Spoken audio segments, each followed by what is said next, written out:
How's it going, everybody? Too Spooky here, and I'm back with another Runescape fact video. Today we're going to be counting down 5 facts about the Black Knights. Let's get started. Number 1. Black Knights used to drop a pile of flour on the ground. This could only be picked up if a player had a pot in their inventory, resulting in the usual pot of flour. However, this is no longer a drop. Number 2. Black Knights are among the few NPCs to have more than one capital letter in their name. If Jagex had followed their common name structure, Black Knight would look like Black Knight.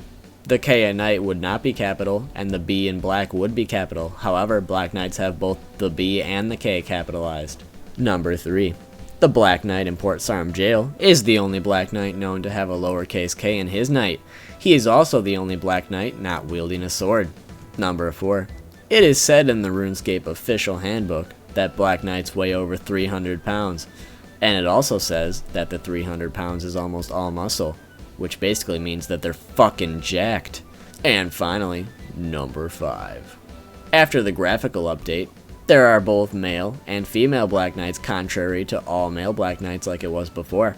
On top of this, there is still no female Black Knights in Black Knight's Fortress, because Captain Dolson is a misogynist. And there you have it, everybody. 5 facts about the Black Knights. Make sure to leave a like if you enjoyed the video, and it would mean so much to me if you'd hit that subscribe button right there so you can be notified about videos in the future. Let me know in the comment section below what RuneScape related stuff you'd like to learn about next. Thanks again for watching, everybody, and I will see you next time.